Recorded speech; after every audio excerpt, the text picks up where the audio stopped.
Que dia tão especial para nós estarmos reunidos. A palavra de Deus diz que pela fé, nós sabemos que o universo foi criado e é sustentado pela palavra de Deus. Portanto, que hoje o seu coração esteja aberto para receber essa semente bendita. O nosso tema nessa manhã é o poder da fé em ação. O poder da fé em ação. Nessa semana, eu ouvi uma discussão de pastores sobre um tema relevante. A questão da superficialidade do cristianismo dos nossos dias. E eles usaram uma expressão que eu achei muito interessante. Eles chamaram essa superficialidade do cristianismo artificial. Nós vivemos na era da inteligência artificial, não é assim? E o que é a inteligência artificial? Você tem ali um programa, um robô, um computador, que armazena uma grande quantidade de informações e quando você faz perguntas, ele vai buscar ali naquele banco de dados e te oferece respostas. É interessante que a inteligência artificial, ainda que faça isso muito bem, porque ela tem muitas informações, ela não tem inteligência em si. Ela não é capaz de raciocinar, de pensar como um homem. Ela é uma máquina, é um robô. Ela acumula informações e responde de acordo com o que foi programada. E muitos cristãos também são assim. Eles reproduzem informações que receberam de outros. Eles podem até ter na ponta da língua uma linguagem religiosa, podem ter até na ponta da língua um bom discurso religioso, mas no fundo, eles não têm vida em si. Não têm a vida de Deus, não têm uma vida transformada. Muitos cristãos hoje em dia não são capazes de estudar e interpretar a Bíblia por si só. O que eles fazem é reproduzir a informação que receberam de outros. Eles assistem uma porção de cultos, de convenções, de seminários, de pregações, de vídeos, e tudo que eles fazem é reproduzir aquilo que ouviram de outros, porque não são capazes de interpretar a Bíblia por si só. Esses cristãos são como imitações, mas ao invés de serem imitações de Cristo, eles imitam os movimentos dos quais eles são parte, eles imitam os líderes que eles seguem, os líderes famosos, eles imitam as igrejas de que eles são parte, mas não são verdadeiras imitações de Cristo. Esses são os cristãos artificiais. Agora, eu te pergunto, que tipo de fé você tem expressado? Que tipo de cristão você é? Hoje você está mais para esse cristão superficial, artificial dos nossos dias? Ou você de verdade tem as Escrituras como a sua regra de fé e prática? Você é um cristão que tem como base as Escrituras e imita a Cristo? Aleluia! Querido, eu quero te perguntar nessa manhã, que tipo de fé, a fé que você diz que tem, que resultado ela tem produzido na sua própria vida? Que resultado a sua fé produz para você mesmo e para as pessoas que estão ao seu redor? Porque do que adianta professar uma fé? O que adianta dizer-se religioso se isso não produz um resultado prático? Se não há uma verdadeira mudança de vida? Se você não é capaz de ser luz para esse mundo, sal para essa terra? Se você não é capaz de influenciar as pessoas que estão ao seu redor? A Bíblia diz que a fé sem obras é morta. A fé sem obras é morta. Mas, segundo o tema da nossa mensagem, quando a fé ela é posta em ação, ela gera milagres na vida daquele que a professa e na vida das pessoas que estão ao seu redor. A fé, quando é posta em ação, ela transforma a vida de alguém e transforma a vida do mundo ao redor. Nós estamos em uma série de pregações no Evangelho de João, no capítulo 11. Na última semana nós vimos o diálogo de Jesus com as irmãs Marta e Maria. O seu irmão Lázaro havia morrido, e hoje nós seguiremos com Jesus comovido, de onde paramos na semana passada, indo até o sepulcro, onde acontecerá o milagre. Eu quero te perguntar nessa manhã, quantos aqui creem em milagres? Amém. Quantos necessitam de um milagre hoje? Jesus disse: eu sou a ressurreição e a vida. Esse é um tempo, querido, de reviver áreas da sua vida que pareciam mortas e sem esperança. Nós vamos ler hoje do capítulo 11 do Evangelho de João, dos versos 38 ao 44, e daqui vamos tirar alguns destaques importantes, especialmente nas palavras de Jesus nesse trecho, que produzirão vida sobre o teu coração, sobre a tua casa, sobre cada área da tua vida. Quantos creem? Amém. Vamos ler juntos João 11, do verso 38 ao 44, diz assim: Jesus, outra vez, profundamente comovido, foi até o sepulcro. Era uma gruta com uma pedra colocada na entrada. Tirem a pedra, disse ele. Marta, irmã do falecido, disse: Senhor, ele já cheira mal, pois está ali há 4 dias. Jesus lhe disse: não lhe falei que se você crer, verá a glória de Deus? Então tiraram a pedra. Jesus olhou para cima e disse: Pai, eu te agradeço porque me ouviste.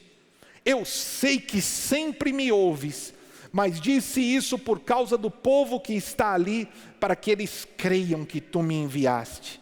Depois de dizer isso, Jesus bradou em alta voz: Lázaro, venha para fora. Aquele que havia morrido saiu com as mãos e os pés envolvidos em faixas de linho e o rosto envolto em um pano. Jesus lhe disse: tirem as faixas dele e deixem-no ir. Até aí somente. Dê um aplauso ao Senhor pela sua palavra. Aleluia.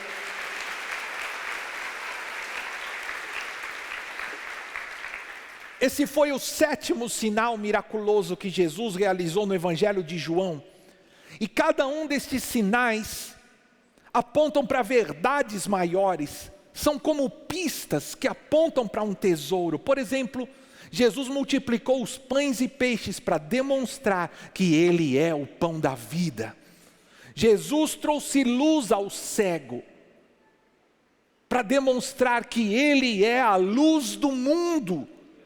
Jesus ressuscitou a Lázaro para demonstrar que Ele é a ressurreição e a vida, para apontar para a sua própria morte e ressurreição que estava próxima. Aleluia. Querido, quando nós lemos, vemos que Jesus estava comovido quando foi até o sepulcro, e a palavra que nós encontramos aqui é a mesma da semana passada, embrimao-mai, do grego, que quer dizer Jesus estava indignado, ele bufou de indignação ou raiva. Uau! Essa indignação de Jesus, nós não sabemos se foi por causa da situação, da incredulidade das pessoas. Alguns dizem que Jesus ficou indignado ao ver o que o pecado trouxe de sofrimento e morte na vida das pessoas. Nós não sabemos ao certo o motivo, mas nós vemos aqui Jesus que ao mesmo tempo está indignado com aquela situação, mas ao mesmo tempo está comovido. Veja só, Ele é um Deus. Quando nós olhamos para as Escrituras, podemos ver que Jesus é Deus, e é um Deus que se ira, é um Deus que julga o pecado, sim, mas ao mesmo tempo Ele é um Deus que tem misericórdia, é um Deus que se compadece. Nós precisamos ter uma visão completa de Jesus, não apenas de um aspecto. O sepulcro onde Lázaro estava era como uma gruta com uma grande pedra na frente. A pedra selava a entrada do sepulcro. Essa pedra poderia pesar entre 1 e 2 toneladas. ela servia para selar a entrada. Várias pessoas precisavam ali se unir para poder remover ou rolar aquela pedra. E então Jesus, ao chegar diante do sepulcro, diz: tirem a pedra. O nosso primeiro ponto de destaque nessa manhã é baseado nessas palavras de Jesus: tire a pedra, tire a pedra. Lázaro, como já vimos, estava morto há 4 dias, sepultado de trás daquela pedra pesada. E veja, ninguém queria reviver aquela dor. Como já estava ali há 4 dias, o seu corpo já deveria ter entrado em decomposição, cheirava mal. Ninguém queria reviver aquilo. Por isso Marta protesta: Senhor, ele já cheira mal, está ali há 4 dias. Nós vemos como Marta oscila entre a fé e as circunstâncias. Na semana passada vimos como Marta fez declarações de fé, mas ao mesmo tempo ela não compreendeu ainda o que Jesus iria fazer. Ela oscila entre a fé e aquilo que ela pode ver, muitas vezes como nós também fazemos. A ordenança de Jesus para rolar aquela pedra pesada tem para nós pelo menos 2 implicações práticas que eu quero que você preste atenção. A primeira delas, letra A, é essa: tirar a pedra implica em lidar com situações que preferiríamos evitar. Você tem situações assim na sua vida?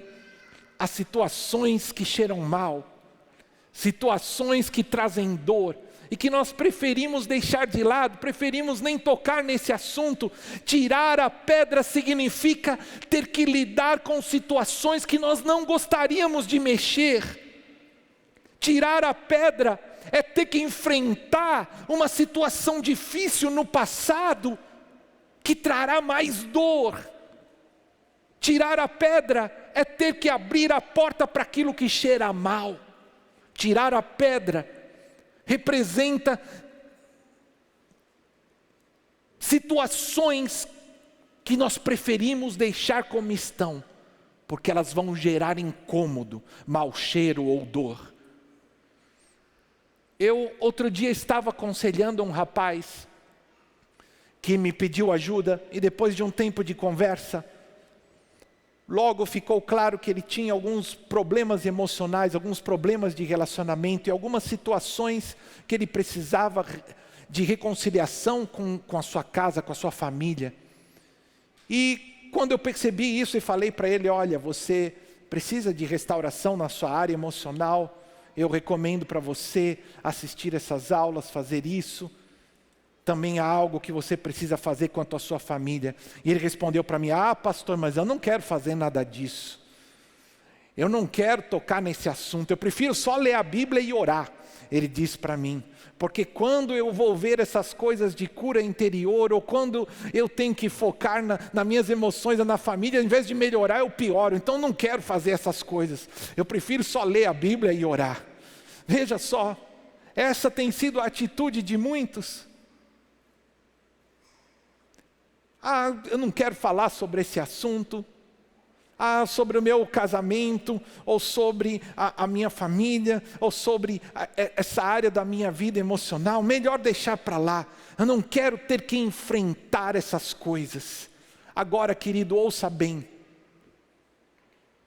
As coisas não se resolvem sozinhas. Os problemas não se resolvem sozinhos. Ouça bem. O tempo não vai fazer melhorar nada. O tempo não vai curar. O tempo não vai fazer esquecer. Pelo contrário, muitas doenças emocionais, assim como doenças físicas, se elas não são tratadas quando deveriam, elas podem gerar problemas ainda maiores. Querido, você precisa ter coragem para remover essa pedra que tem te impedido de viver a plenitude de Deus. Eu não sei exatamente o que é, mas eu sei que o Espírito Santo fala ao teu coração nessa manhã. Talvez haja alguma situação incômoda do seu passado, um pecado não confessado, uma ferida por algo que aconteceu, ou talvez a falta de perdão, que volta e meia volta para te assombrar, uma experiência traumática que você tenta fingir que não aconteceu, ou uma situação em que você falhou, fracassou, e isso te fez parar de sonhar, roubou a tua fé, ou até mesmo algo que feriu o teu coração, e que tirou a tua alegria de servir ao Senhor. Essa pedra precisa ser removida. Se for uma pedra muito pesada, peça ajuda. A igreja é essa comunidade de apoio, de ajuda mútua, por isso nós temos uma equipe de pastores, de líderes, para poder estar caminhando junto com você. A igreja é a família de Deus. Veja, várias pessoas precisaram se unir para remover aquela pedra que pesava entre 1 e 2 toneladas. Portanto, se você precisar de ajuda, peça. Mas primeiro você precisa tomar uma decisão no teu coração, de ser sincero com você mesmo, de ser sincero com os líderes, com os outros, de ser sincero diante de Deus, de admitir aquilo que está no teu coração, admitir que precisa de cura, admitir que precisa de ajuda. Ninguém tem como ajudar outra pessoa se ela mesmo não está ciente, se ela mesmo não busca uma transformação. A Bíblia diz que aquele que encobre as suas transgressões jamais prosperará, mas aquele que confessa e deixa alcança misericórdia. Portanto, querido, é preciso arrependimento verdadeiro no coração. Para que haja um milagre, uma mudança de vida, é preciso humildade, é preciso transparência, é preciso confissão de pecados, é preciso um discipulado verdadeiro, para que haja ressurreição daquilo que foi morto, para que haja restauração daquilo que foi perdido, para que o milagre te alcance. Em primeiro lugar, você precisa tirar a pedra. Perceba que tirar a pedra é a sua parte no milagre, é algo que cabe a você fazer, é a decisão de encarar os problemas, não fugir deles, não fugir de diálogos que são difíceis, mas de pedir ajuda até, se for necessário, de ter uma mudança de vida necessária. E em segundo lugar ainda, dentro de tirar a pedra implica em fazer aquilo que está ao nosso alcance. Me ajude pregando para quem está ao seu lado, diga assim para o seu amigo, para a sua amiga aí, diga: tirar a pedra implica em fazer aquilo que está ao seu alcance.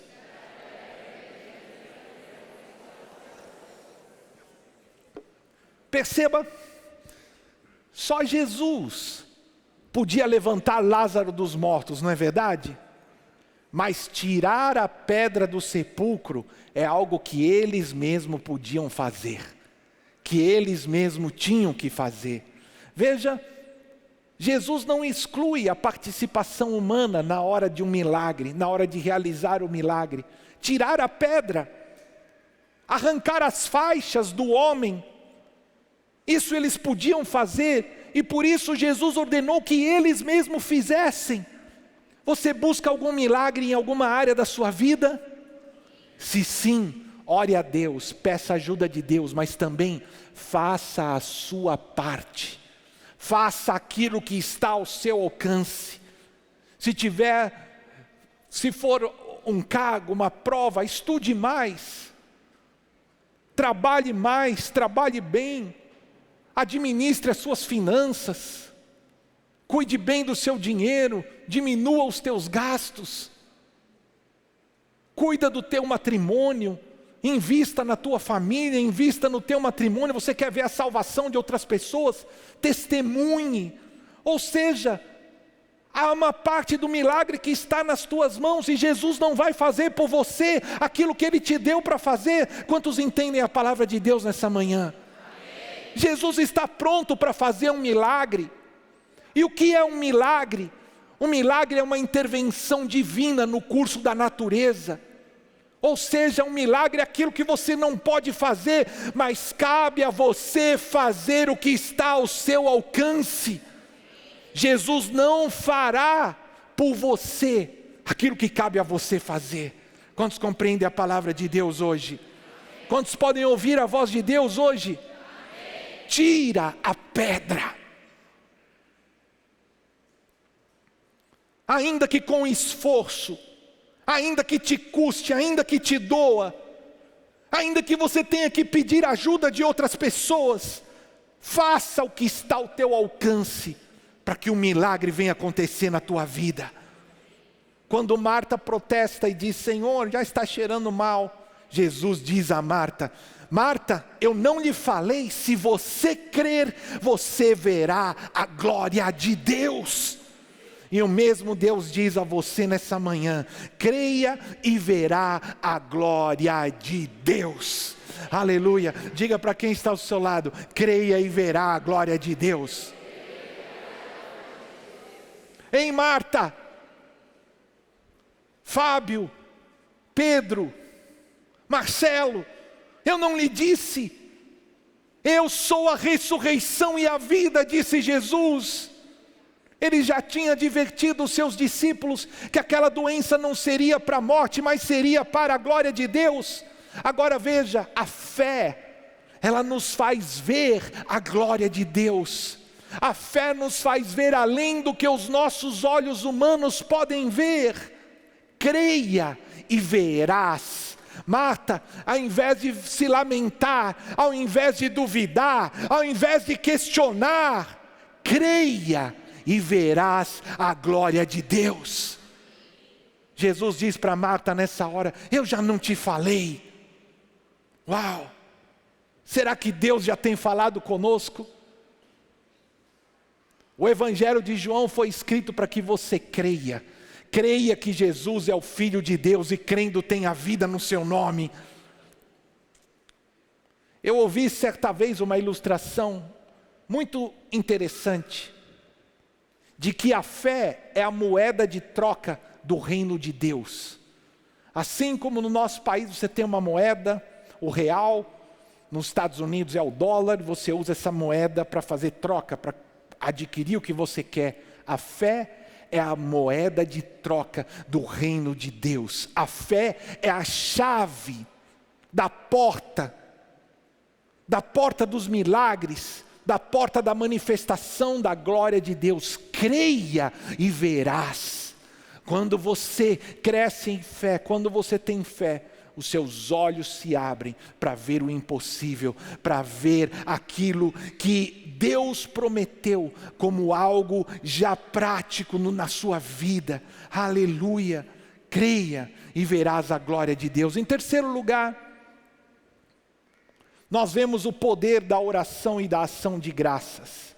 O poder da oração e da ação de graças.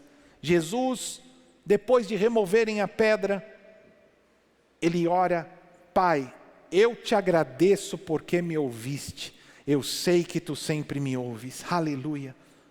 Alguns mistérios aqui.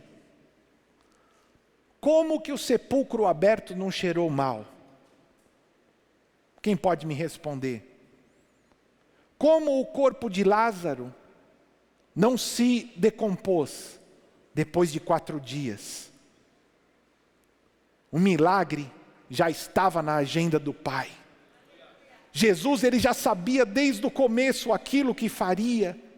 Enquanto eles pensavam que Jesus estava demorando os 2 dias onde ele se deteve, ele já havia orado ao Pai e o milagre já estava acontecendo. Querido, ouça, o milagre primeiro é conquistado com os joelhos dobrados, o milagre primeiro é conquistado no lugar secreto. Quando você ouve a Deus, quando você fala ao Pai, quando você recebe as suas promessas, quando você clama ali no lugar secreto, é onde o milagre é gerado. Quando Jesus está diante do desafio, quando o sepulcro está aberto, ele já agradece ao Pai pelo milagre. O milagre na tua vida já está no processo. Aleluia. Você não está sozinho, você tem um intercessor diante do Pai, que é o próprio Jesus Cristo, que ora por você, que se importa com você. Aleluia. Ainda que você não possa ver o resultado hoje, Um milagre já está acontecendo, diz o Senhor para você nessa manhã. Ele já está sendo gerado. Agora veja só, quando normalmente alguém ora agradecendo? Você já orou agradecendo? Quando alguém normalmente ora agradecendo? Depois. Foi curado, recebeu aumento, recebeu aquilo que estava imaginando, provou do milagre. Senhor, muito obrigado. Mas Jesus orou e deu graças antes do milagre se concretizar. Querido, nós já ouvimos há pouco, aprenda a dar graças. Dar graças tem um segredo espiritual, tenha um louvor nos teus lábios. Mesmo na hora da angústia, mesmo diante da tribulação, mesmo quando os seus olhos não podem ver um milagre, aprenda, querido, a orar e a dar graças, porque é assim que se conquistam milagres. Aleluia, ore ao Pai. Entregue ao Pai cada situação que você tem vivido. E então erga os seus lábios em louvor, agradeça, entoie um salmo, cante um hino de louvor ao Senhor, aleluia. Você verá as circunstâncias sendo transformadas, você viverá um milagre. Tome os salmos como inspiração. Nós estamos no nosso plano de leitura, lendo agora os salmos. E quando você lê cada salmo, você vê uma oração, onde o salmista coloca a sua confiança em Deus, mesmo diante das adversidades, dos inimigos, das circunstâncias, e ele glorifica o nome do Senhor pela vitória. Que você possa ter na tua boca um hino, um salmo de louvor a cada dia, e as circunstâncias ao seu redor serão transformadas pela fé. Depois de orar ao Pai e de dar graças, Jesus diz para Lázaro e diz para você nessa manhã: vem para fora. Aleluia. Alguns dizem que a autoridade de Jesus é tão grande, que se ele não tivesse delimitado Lázaro, vem para fora, se ele tivesse dito só vem para fora, todos os mortos de todos os sepulcros se levantariam naquele dia. Por isso Jesus disse: Lázaro, vem para fora. E então ele se levantou dentre os mortos. Agora, um morto ouviu a voz de Jesus. Como nós vimos no capítulo 5, versos 28 e 29, na segunda vinda de Jesus, todos os mortos ouvirão a sua voz e ressuscitarão, uns para a vida eterna, outros para a morte eterna. Agora, se um morto ouviu a voz de Jesus, você que está vivo, é capaz de ouvir a sua voz? Aleluia! Você que é vivo, é capaz de ouvir a sua voz? Ainda que você esteja meio sonolento nessa manhã, está sonolento, mas não está morto. Você é capaz de ouvir a voz do Senhor? Amém. Aleluia! Ele te chama hoje a se levantar e a viver uma nova história. Aleluia! Vem para fora. A igreja, eclesia, no grego original, literalmente quer dizer chamado para fora. Aqueles que foram chamados para fora do mundo, para fazer parte do reino de Deus. Você foi chamado dentre este mundo, para ser parte do reino de Deus. Você foi chamado para passar da morte eterna, para a vida eterna. Por isso não permaneça preso no passado. Não permaneça estagnado. Não permaneça trancado dentro de uma caverna escura. Jesus te chama nessa manhã de volta para a vida. Jesus te chama nessa manhã para uma nova vida que Ele tem para você. Ele te diz hoje, Ele tem um propósito para você. Ele quer fazer de você uma testemunha do seu reino.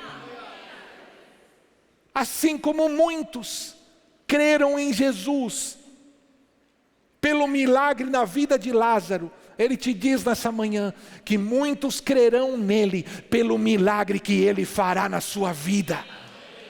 Aleluia!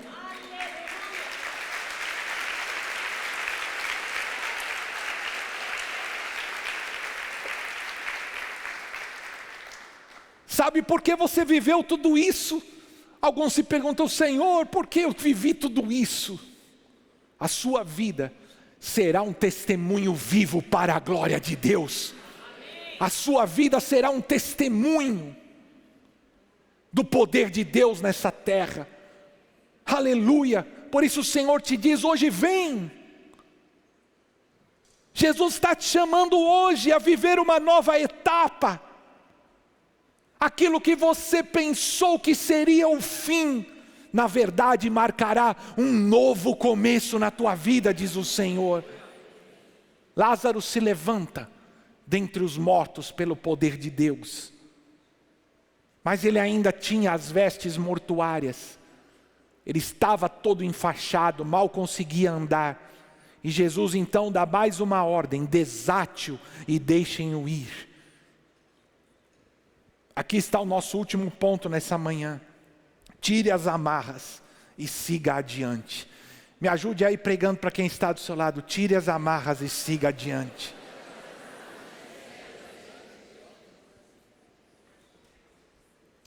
O Senhor te chama nessa manhã a remover as ataduras que te prendem.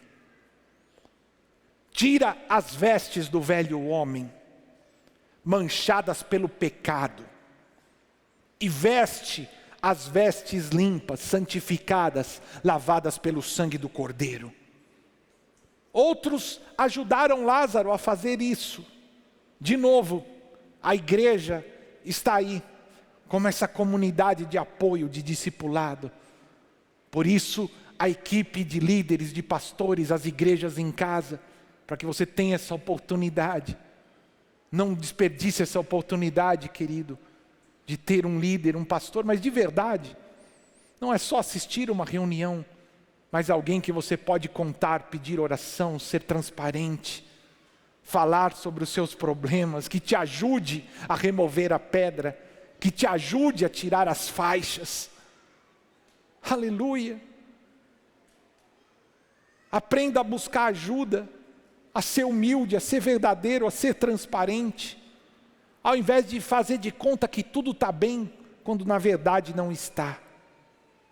Nós já estamos quase terminando, mas eu quero que você reflita comigo nessa manhã. O que tem te prendido? O que tem te impedido de servir a Deus, de viver a plenitude da vida que Deus tem para você? São pecados ocultos, vícios, maus hábitos, que você não consegue se livrar, más amizades, relacionamentos incorretos, com jugo desigual. Talvez você tenha abraçado mentiras, distorções, heresias, e por isso perdeu a alegria de servir ao Senhor. Mas o Senhor te diz nessa manhã: troca as tuas vestes, tira as vestes contaminadas e sujas, troca as vestes de lamento por vestes de louvor. O Senhor te chama nessa manhã, querido, e te diz: não fique como está, mas toma hoje uma decisão. Toma hoje uma decisão e segue. Levante-se, vem para fora, tire as amarras e segue, para viver o destino profético que Ele tem para a sua vida. Concluindo, que tipo de cristão você é? A sua fé, a fé que você diz com a sua boca que tem, que resultados ela tem produzido na tua vida e na vida dos outros? Uau! Cuidado com a superficialidade. Cuidado com o CA, o cristianismo artificial. Não imite líderes famosos ou os movimentos da moda. Se você é um cristão, imite a Cristo, porque Ele não divide a sua glória com ninguém. Remova os ídolos do teu coração. Dobra o teu joelho ao invés de ir a um evento. Toma a palavra de Deus ao invés de ir para o YouTube. Estuda, medita, pratica, até que você esteja pronto para ensinar a outros. Sabe por quê? A fé sem obras é morta. Só quando a fé é posta em ação é que ela produz milagres. Por isso Jesus te chama nessa manhã. E Ele te diz: remove a pedra que tem te impedido. Ainda que ela seja muito pesada, ainda que pareça difícil, ainda que traga dor ou cheire mal, remover a pedra é necessário para que o milagre te alcance, para que haja uma mudança verdadeira de vida. Evitar os problemas não vão fazer eles desaparecer. Se for necessário pedir ajuda, que peça, mas não peça que Deus venha fazer o que cabe a você fazer. Jesus te chama hoje a sair desse lugar de morte espiritual onde você está. O Senhor te chama hoje a crer, a deixar o lamento, deixar a dúvida, deixar aquilo que te prende ao passado. O Senhor te chama hoje a pôr nos teus lábios um louvor, a mudar a atmosfera ao teu redor. Ore ao Senhor e dê graças, porque Ele tem trabalhado por você. Vem para fora, o Senhor te chama. Dá um passo de fé hoje, nessa manhã. Não vá embora como você chegou, porque em Jesus há poder para mudar a tua história. Ele fará da tua vida um testemunho para a glória de Deus nessa terra. O que tem te impedido de viver a plenitude de Deus? Decida hoje deixar para trás relacionamentos incorretos, o pecado. Santifica o teu caminho, porque Deus tem vestes novas para você. Eu concluo com Romanos 8:2. Voltamos para o capítulo 8 de Romanos, para a conclusão. Porque em Cristo Jesus, a lei do Espírito da vida libertou você da lei do pecado e da morte. Aleluia. Seja qual área da sua vida,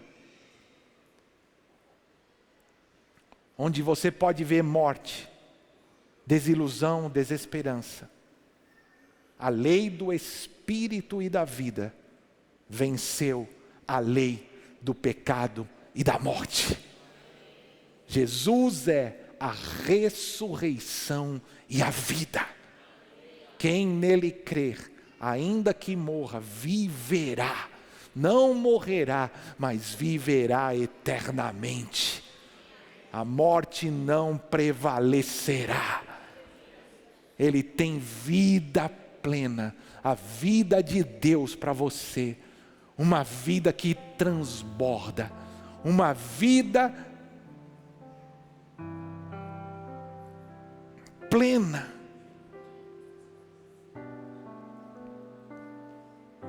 Uma vida que afeta a você mesmo e a tua família, todos que estão ao teu redor. É isso que Jesus te chama a viver nesse tempo.